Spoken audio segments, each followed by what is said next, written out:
Okay, everyone, thank you for coming out to the Python workshop. We have Nina here, and she is a senior cloud developer advocate for Microsoft. Thank you so much, Nina, for agreeing to do this workshop for everyone, and I will pass it off to you. Thanks for having me. I'm so excited to speak to women and non-binary folks in InfoSec and teach them a little bit of Python. So we're going to talk today about doing a quick intro to Python and the really popular request library to work with APIs in approximately 45 minutes. So in this screencast, you're going to learn a little bit about the anatomy of an API call, what to look for in a request and a response, and how to differentiate between different HTTP status codes. Once you have this foundation, you're going to learn the basics of using VS Code to interact with Python. Just a quick thing about me, like you heard, my name is Nina Zakharenko, and I'm a senior cloud developer advocate at Microsoft focusing on Python. Before that, I have about a decade of experience doing engineering for companies like Reddit, Meetup, and HBO. If you want to follow me around the web, NNJA, that's like ninja without the I, on Twitter, GitHub, and LinkedIn. This repository is going to live at, if you want to see all the code, it's going to live at github.com/NNJA/learn_requests.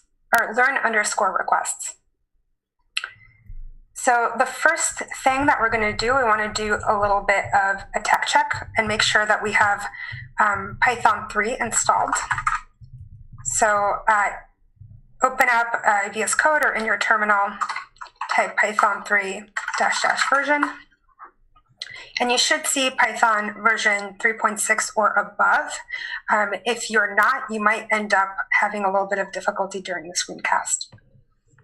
And I'm going to go a little bit fast today because I want to get through a lot of material. So don't worry if you can't keep up. All the material is on GitHub. You can always rewatch the screencast again. What's really important here is the concept. So now go ahead and open VS Code. And while you're doing that, I just want to tell you a little bit about VS Code. So it's a lightweight cross-platform editor from Microsoft. It works on Windows, Linux, and Mac. The nice thing about it is that it comes with almost nothing, not even spell check. And the power of VS Code really lies in the extensions. And there's a lot of excellent ones, great themes, key maps, and that lets you customize your editor exactly how you like it. So the first thing that we're going to do to work with a Python file is we're going to open up the extensions tab right here on the left side. It's kind of that square, and search for the Python extension. It should just be this one right here. It has 29 million downloads. If you see that, then you've got the right one. Go ahead and install it, and once that's done, it's going to prompt you to restart VS Code.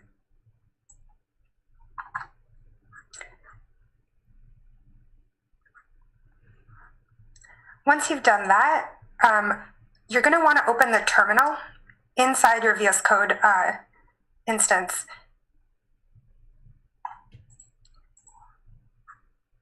So open up your VS Code again, either from the terminal or by clicking on the icon.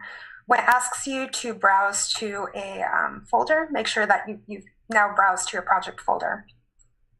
And open the terminal either by hitting Terminal, New Terminal in the menu bar above, or by hitting Control and backtick at the same time. That should open up a terminal for you.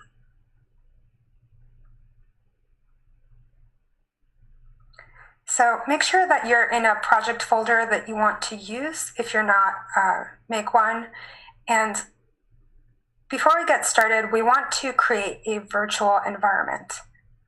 A virtual environment is kind of like a container for all your dependencies for a specific Python project. That allows you to pin to specific versions of that dependency. So, your different projects don't get mixed up. If one needs a version 1 of Django and the other needs version 2 of Django, virtual environments let you keep those things separated.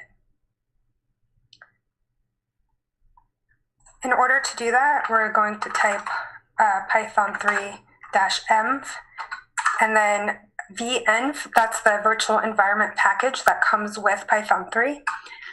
And the second argument is going to be env. That's the folder where our virtual environment is going to go. And that's just going to take a minute. If you look in this directory now, you should see this .env folder. What is in .env? It's a separate copy of the Python interpreter that kind of exists in this little sandbox. So in order to activate it, you're going to need to source and then env bin activate. And now you should see, maybe your terminal's a little bit less tricked out than mine, but you should still see a env indicator to the left of your prompt showing that that virtual environment is activated. And to double check that, if I type which Python, I'll see that full path, and that my Python is now at env bin Python. Cool. Now that we have our virtual environment, which is nice, it's going to prevent those conflicting package versions. It's going to help keep our system clean. You have to remember that if you close your terminal and you open a new one, your virtual environment isn't going to be activated anymore. So when you do want to work on this project again, don't forget to activate the environment by typing source and then this path. And if that helps, you can even drop a note in the project folder with the instructions. If, on the other hand, you are done with the virtual environment, you want to remove it from your active shell, we're not going to do it right now because we want to keep the virtual environment open, but you can just type deactivate and that will clean out that. Now, since we created our virtual environment within VS Code, we want to make sure that we set it in VS Code so that VS Code knows which interpreter to use. In order to do that, you want to click on the blue bar on the bottom left-hand side. It'll say Python 3.7 or 3.6. Click on that. And then in the search bar, type env/bin/Python. Oops. And select that one because we want VS Code to use our virtual environment. The nice thing about VS Code is if you open it from the command line when you already have a virtual environment activated, it's going to pick that up right away. So easy peasy. Okay, now we can install libraries without polluting our global Python package.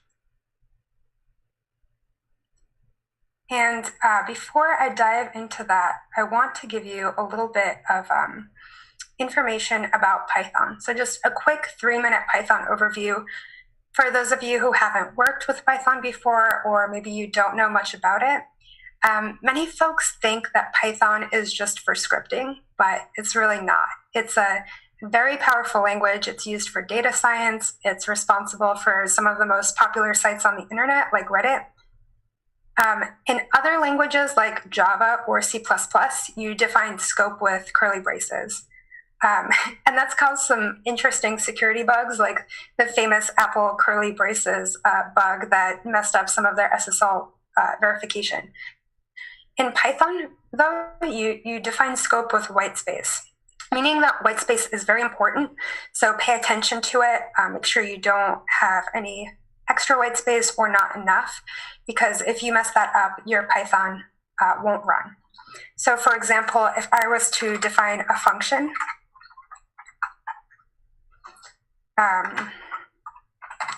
we'll see here that there's some white space after the function definition and the contents of and the code on line 4.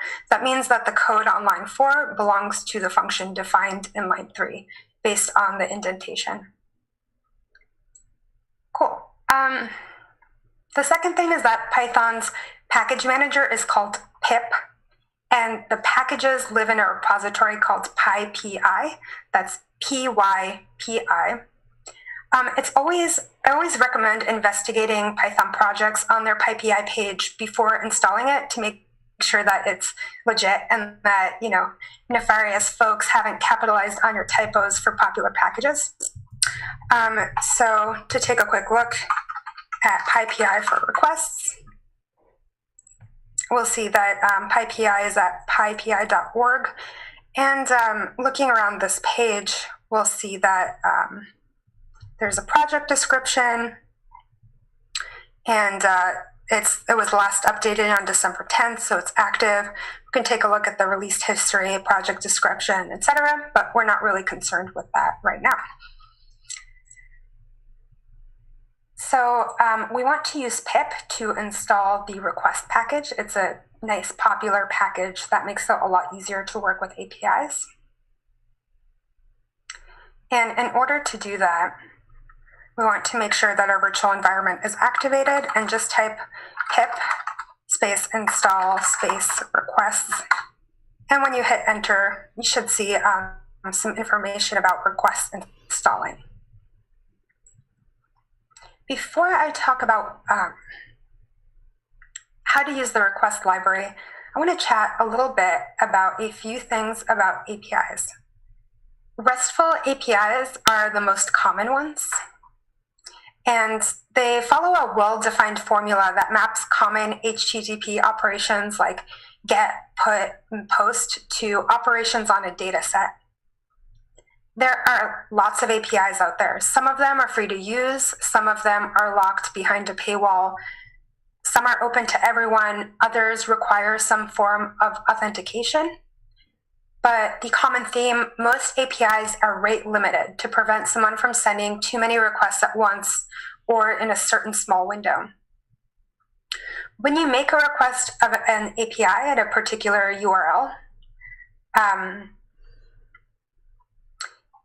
that URL points to the data that you want to work with. You can also send along headers, and those headers are more details about what you're looking for, things like authorization tokens, maybe a content type. So if you're sending data, what format should the server expect it in? A lot of times, if you don't send along headers, the server is going to have some defaults.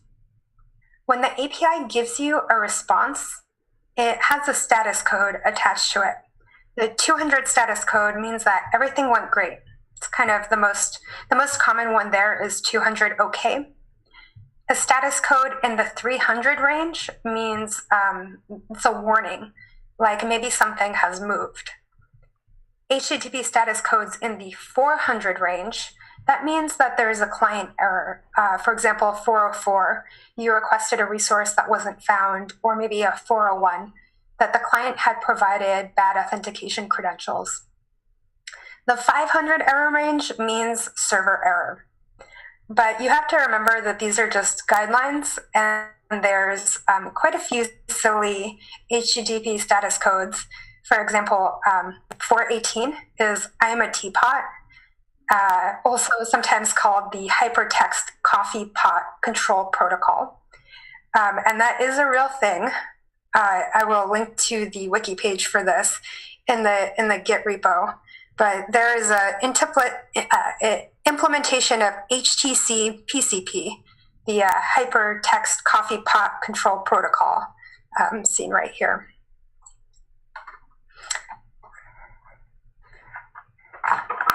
Okay, you're going to have to be a bit patient with me. My keyboard has decided to freak out, so when I want to use it again, I have to unplug it and plug it back in. Okay, sometimes there's data associated with that response. The type of that data is called a response type. It can come in lots of different formats: binary type, text, XML, most commonly JSON. JSON is a format for representing data with a bunch of extra curly braces that I don't really care for, but thankfully it's easy to work with in Python. And I talked a little bit about requests, but you should know that Python has a truly incredible standard library. But when the request framework came along, it really made interacting with APIs a lot easier. So let's use that. Okay, once you've installed requests, make a new file called api.py and open it in VS Code. You can either do that from the terminal, or you can use it from do that from this Explorer tab right here at the top It shows you your open editors and your file structures. You can right click here and say new file, or click on this new file icon right there. Okay, we installed I'm going to remove this. We installed the request library, so now we should be able to import it to use in our file. And I'm also going to import another really helpful library that's going to make my code a little bit easier to read. It's called PPrint or PrettyPrint. That's included in the standard library, so we don't have to install anything else. And we just want to say from PPrint, import PPrint. The first API that we're going to work with is the GitHub API. They offer a few endpoints where we can grab some really interesting data from it without having to authenticate. But there is one catch here. Because we are unauthenticated, the GitHub API will only allow 60 unauthenticated requests per hour per IP. So that should be enough for the remainder of the workshop, but it's something to keep in mind when you're trying this at home. If you want to authenticate with GitHub, you can use username and password authentication, or GitHub offers token-based authentication. So you can create a new API token under your profile and then specify what permissions you want that token to have. For example, a token that allows you to only read information about your repositories, but not necessarily delete them. That's a much better security practice than just logging in with your username and password. Okay, great. So I'm going to define a variable with the URL of the GitHub API. That's accessible from the documentation, but you don't need to look at that right now. All you need to do is define a variable. I'm going to call mine API_URL, and we're going to point it at https://api.github.com. And the really nice thing about VS Code, if you want to run your code, run a selection of your code right in the terminal, it's really quick and easy. All you have to do is highlight it and then hit Shift and Enter. And that will run the code in the terminal below. Make sure that when you're making the selection, you're careful and you're kind of highlighting all the right things. For example, if I wanted to use requests and I did not highlight import requests, I would get an error. Okay, so let's make our first request. We're going to make a call to the API root, and the response is going to be all of the other API endpoints that we can explore. So I'm going to say my response is equal to request.get. Get here is mapped to the HTTP method get. Request also has all sorts of other methods like put, push, put, post, delete, etc. that map to the other HTTP methods. So we're just going to say request.get the URL at API URL. And the response is a full-blown object. So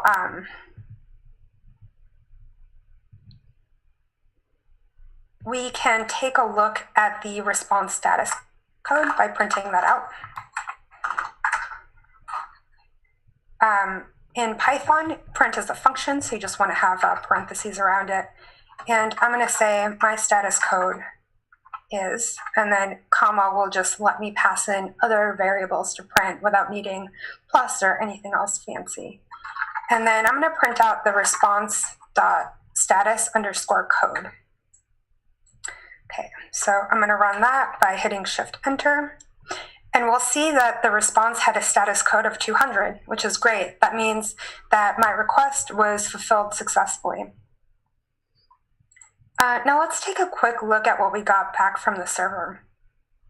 In this case, by reading the documentation, we know that the server returns JSON by default.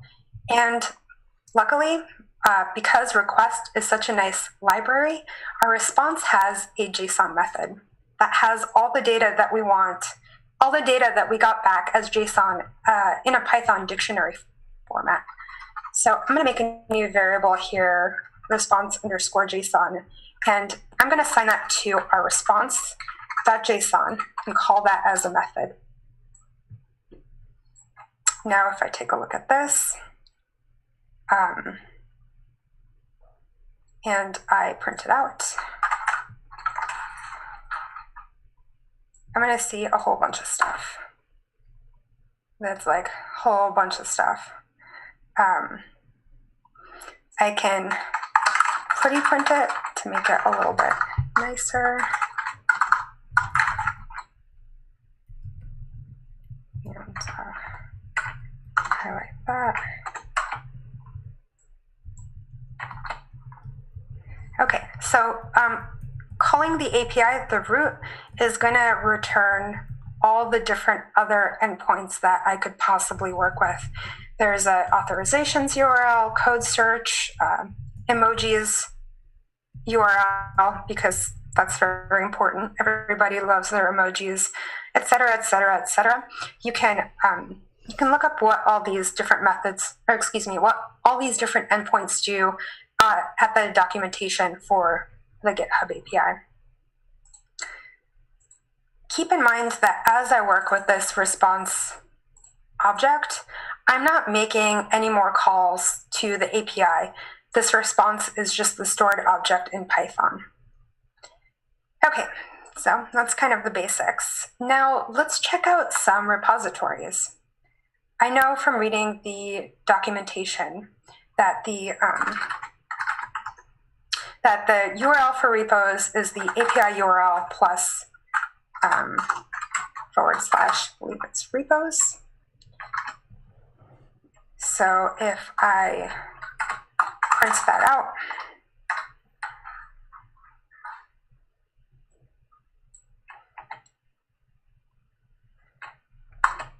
you should see that that's that root URL that I defined earlier plus / repos. And just going to add that to my dictionary so that we stop seeing that squiggly green line. Okay, let's make a request to this new endpoint. So I've defined a new URL, and now I want to have a new response. I'm going to say, I call that one repos response. And now I'm going to say request.get repos URL. And I'm going to, copy all that code and run it. Let's check the HTTP status code and make sure that it's what we expect.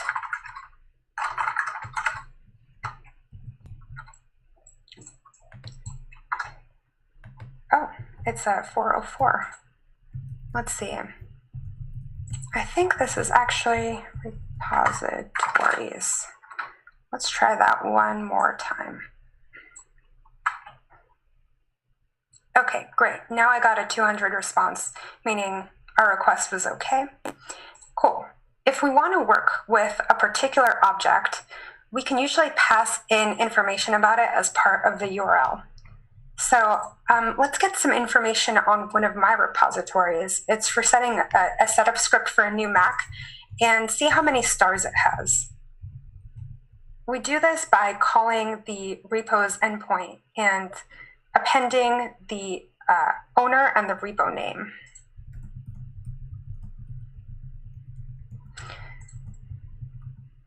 And let's quickly take a look at this response before we do that, and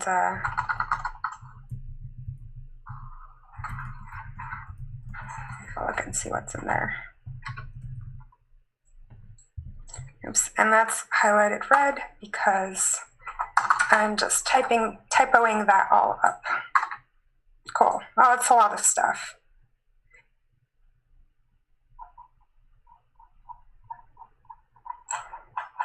So we don't always want to work with just a massive information. We usually want to narrow things down a little bit more. So there's another URL in this GitHub API that allows us to ask for information about a specific repo. The endpoint for that one is / repos, which not the best. It's a little bit confusing. One endpoint is repositories, the other one is repos. But I'm going to set that to / repos, and then the owner to myself / ninja, And then the target repo, the one I'm interested in getting information about, is at /new computer. So now I can compose my repo URL just by adding these together. API URL is the root, along with the endpoint that I want to hit, followed by the owner and the target repo. And let's print out that repo URL just to make sure that it looks how we expect it to. So I'm going to copy all of that and run it. So the API URL that we're going to call is api.github.com/repos/nnja/new-computer. Okay, let's call it.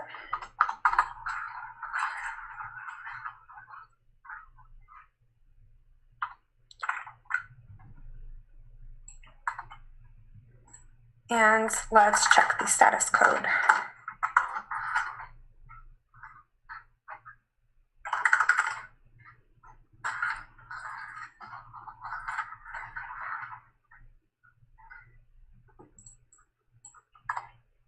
Okay, it's 200, awesome. That means that we did the right thing. Now, we're gonna get a kind of a lot of data back. Not quite as much data as this, but still quite a bit. So let's take a quick look at that.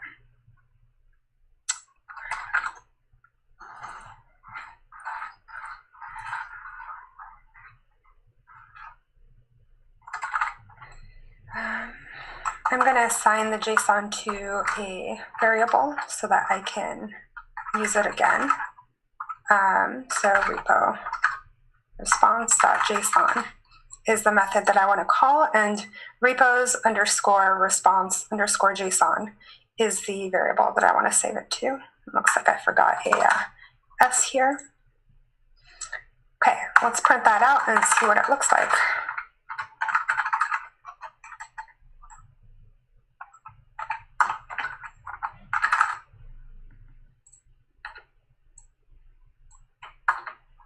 Okay, lots more stuff.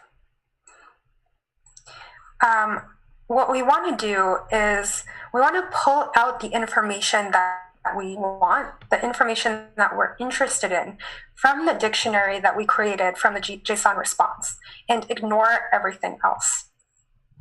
So you'll get a rundown of what's available at this endpoint from the API documentation. Let me quickly show you what that looks like.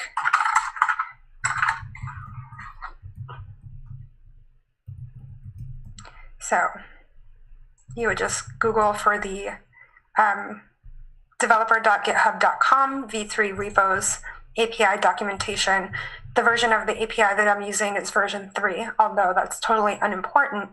And here you'll kind of see all the available actions that you can take. You can list all the public repositories, et cetera, et cetera. It'll tell you if that endpoint takes any parameters, and it'll tell you what a sample response might look like. Okay. So how do we pull out information that we want from that JSON response? Well, one way that we can do that is looking at all the different keys in that JSON dictionary.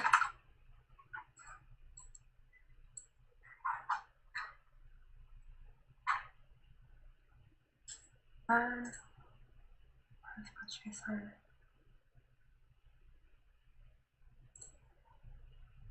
Looks like, this is a list.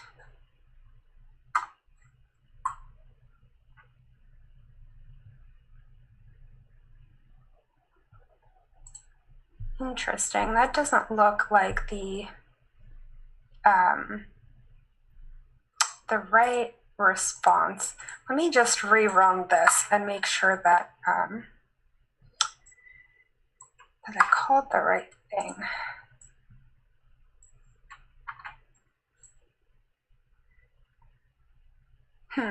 This doesn't look like the right endpoint.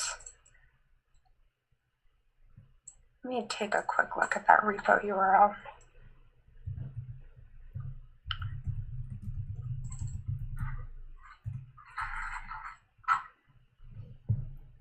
Okay, that's that's looking more like it. So I had a little typo here. What I was actually interested in is this new variable repo underscore response, not repos underscore response, which is a variable that I had used before. Sorry, my mistake. I should be picking better variable names. But let's try this one more time and make sure that we are looking at the right stuff. Okay, so this looks like the right thing. It's kind of pointing to that repo that I had asked it to. And I can verify that by saying, let's see, repo response JSON. That should be a dictionary now. And I can look at the keys to see what data I might have available. I'm going to PyPrint that. Okay, so this shows us all the dictionary keys. We have a deployments URL when the repo was created, et cetera, et cetera. But since we want to get the number of stars that this repo has, the key that we're interested in here is the stargazers count. So I'm just going to copy that. And now I can print out and say that my new computer repository has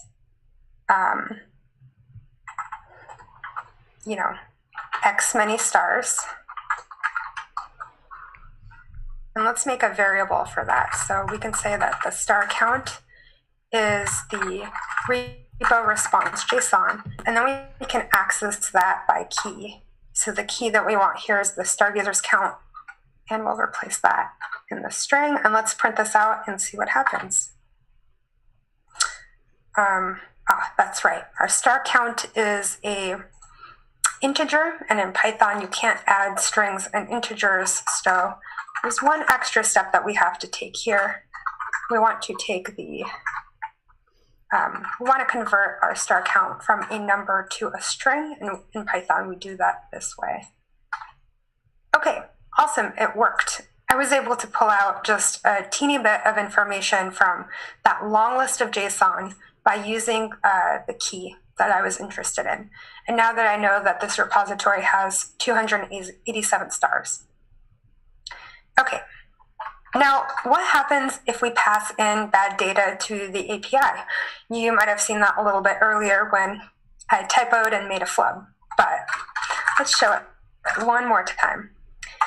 Let's try to get a bad response. And we're gonna say request.get, and we're gonna use that API URL route. And let's say I'm going to call an endpoint at repositories, and then the user is doesn't, and then the repository is doesn't exist, right? So I'm pretty sure that's not out there on GitHub. Let's print the status code for that.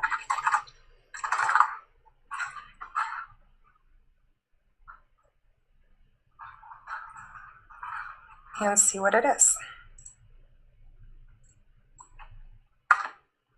Okay, that response is a 404. Status code 404 means that that resource doesn't exist. So in this case, we were expecting it, but if you see that status code at other times, know that there's usually a problem with the URL or some other way that you're requesting a resource. Okay, great. How do we pass in parameters that aren't necessarily part of the URL? We can either do that by, that aren't part of the root URL. We can either do that by passing data back into the API, or we can use parameters that modify that URL. Requests takes care of that under the hood, so we don't have to worry about constructing the URL. All that we need to do is specify a params dictionary. So let's say that we want to search for repositories from the GitHub API based on some criteria. And I'm going to pull up the docs page for this. Here's the search endpoint, and we want to search repositories. And here in the parameters list is what we can pass in.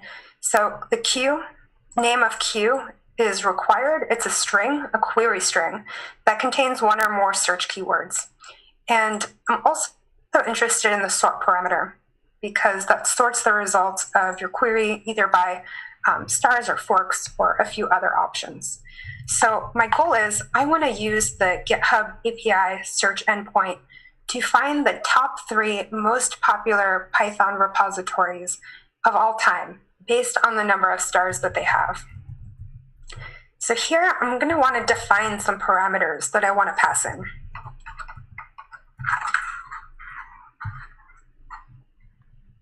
And like I said earlier, the options for what you can pass in and what you can expect back are generally defined by the API documentation. And you'll find that all APIs are different. Most of them kind of follow the guidelines for being a RESTful API, so having resources mapped to endpoints with particular HTTP status codes. But generally, that's where the similarities end. Not all APIs will have expect the same parameters. So a new Python dictionary, and I'm going to call it params. And to make a dictionary, I put in some curly braces, and then I define the items in my dictionary in between them. So the first key that I want to make is Q, because remember, that's our query, and it's required. And I'm going to say I want my language to be Python. And then for my next key, I'm going to just make sure that I put a comma there. I'm going to put sort, and I want the sort to be stars.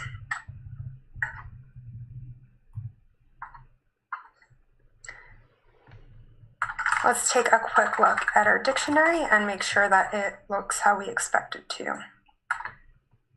Great.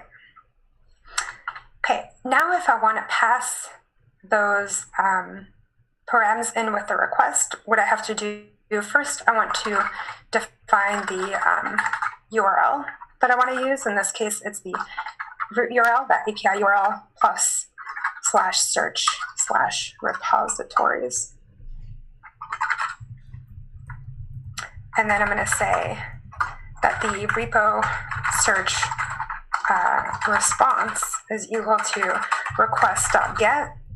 I'm going to pass in that URL that I just made, like I've done before. But this time there's going to be a second argument called params. And I'm going to just set that to the params dictionary that we have up here. And let's run that. Okay, as you might guess, the first thing that we want to do is make sure that our status code is okay.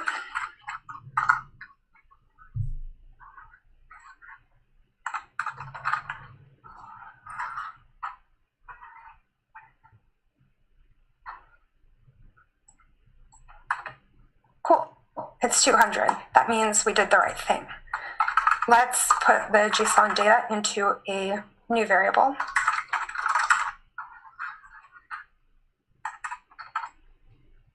Cool. Again, we're going to kind of end up with a mountain of data, and this time we're not interested in a particular key. We're interested in sorting that data based on a number. So that's super easy to do in Python. If we wanted to pick out the first 3 repos, first we want to get the data that's in the items key, because when this particular API sends back a list, it sends back a list along with some data like how many values are in it, but we don't particularly care. So I'm just going to say that my items are in the JSON data at the items key. And then I can just say, give me the top 3 repos. And in Python, I can slice that list by putting a colon, which means give me everything from the start, and then 3, which means give me everything in that list from 0 to the 3rd item.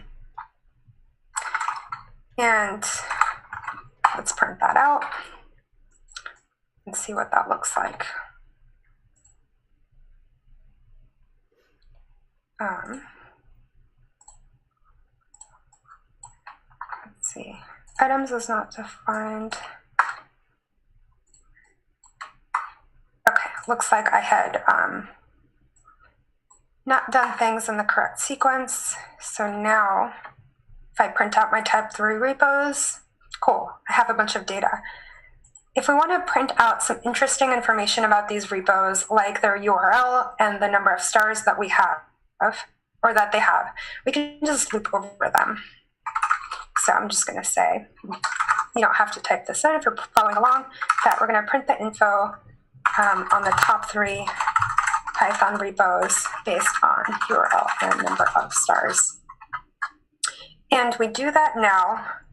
We have the top 3 repos in a list. So we're just going to say for repo in the top 3 repos, set the info. So the info is going to be, I'm going to use a %. Let's just, I'm going to use a different printing format that you might not have seen, but I'll explain it quickly. So %s means to substitute the values that I will be passing into the string with their string representation. So I would say %s repo has %s stars. And then the % symbol and parentheses. And in the parentheses, I'm going to put the items that I want to substitute in here. So for each repo, I'm going to get the URL also as a key.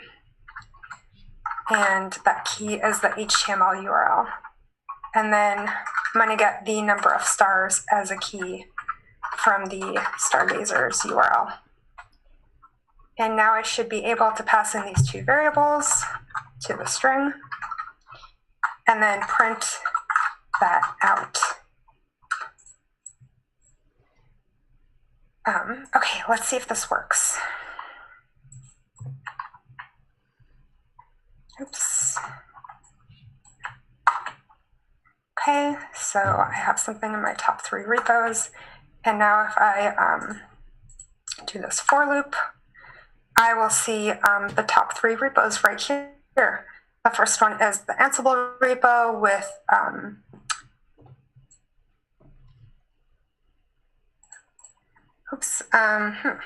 that's not the right thing. URL stars.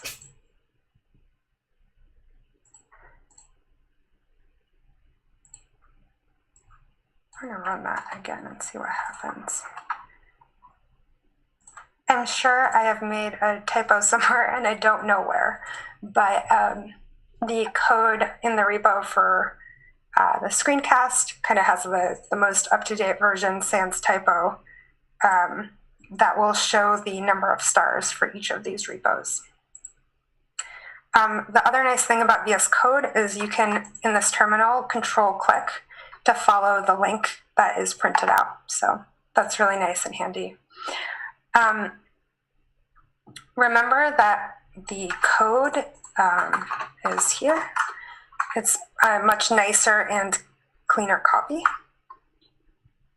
And just want to go over that this is just the basics. This is just enough to get you started with working with APIs in Python and with requests. I've covered all the basic topics, kind of just enough to show you how powerful Python and requests really is. Know that you can chain all of these together in a program, into a program that does so much more. And the next topics, if you're interested in this, the next topics that you should study are how to authenticate to these APIs, so how to pass in authentication info using requests, such as a username and password combination or with a token. And by the end of the day, I'm going to update the repo that I have linked to have all those links in the README. The next thing that you'll want to investigate is how to use the HTTP methods outside of GET. So for example, post to create resources or put to update them. And lastly, I highly recommend reading the request quick start guide. It does a really great job of presenting a lot of information and a lot of useful snippets of code in one concise area.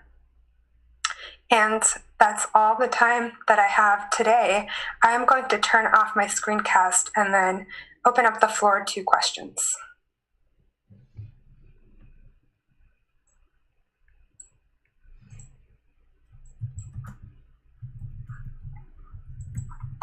Okay, can everyone hear me?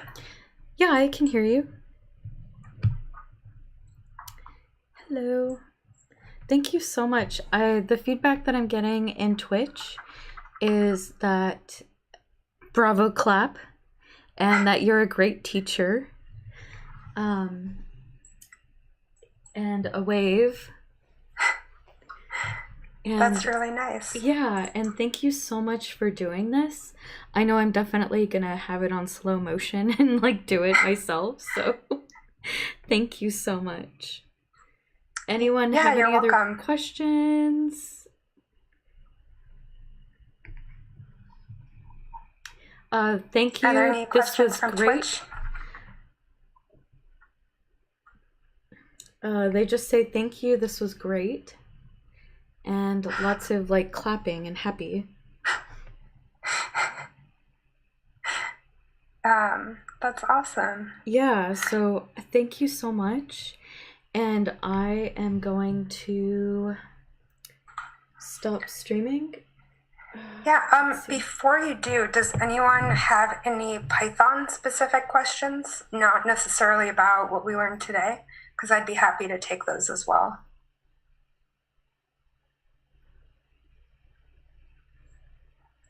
You might need to give Twitch like an extra 15 seconds to catch up.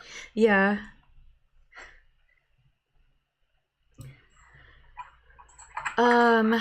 They're just asking, they said that the next steps were really helpful and useful info, and thank you for that.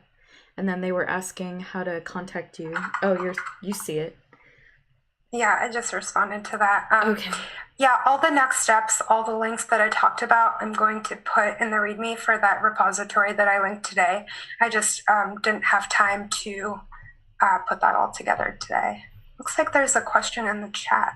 Okay, it says, that was great. How did you know what to pass into the parameters dictionary?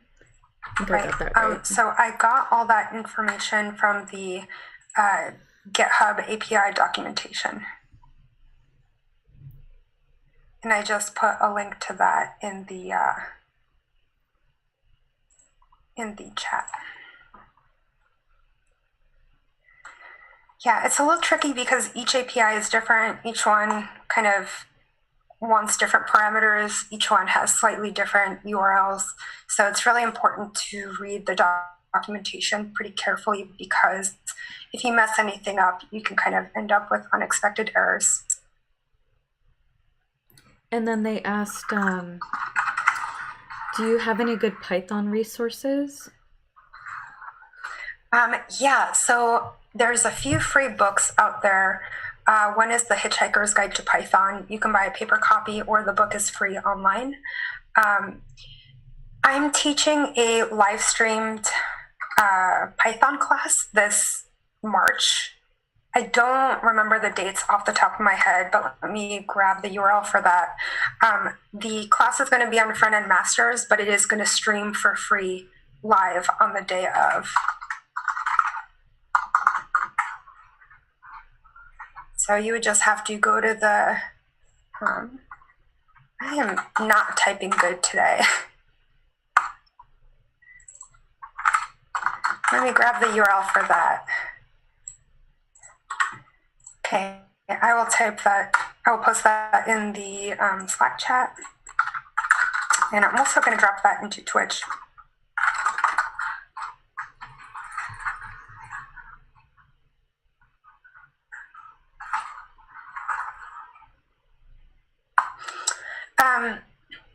Other good resources, I really, really like the Flask Mega tutorial if you're interested in web programming. It's done by a guy, I think his name is Miguel Grinberg, and it is just like everything that you need to know to build a fully functioning web application in Python.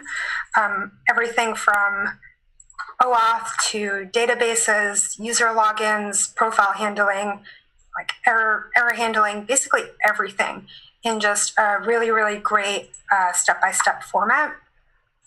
And if you're someone like me who really learns the most by being hands-on, it's a great resource.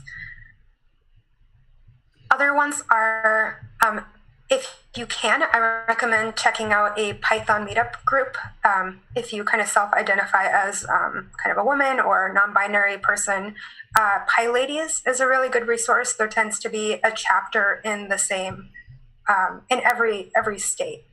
Every kind of big city, there is a PyLadies chapter, and they're generally just really welcoming, and it's a really easy environment to learn in because there's no pressure. There tends to be a Python user group in each location, and there's Python conferences, many of them in the US, some all over the world. PyCon US is coming up in May, and it's a really great one. It's the biggest one. There's 4,000 attendees, but there's tutorials before the conference where generally they're really friendly to beginners. So if you kind of want to learn a lot in a short period of time, that's a great place to do it.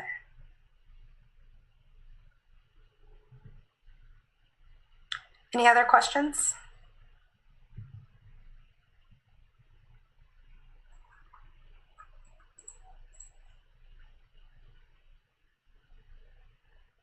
I think we're good on Twitch.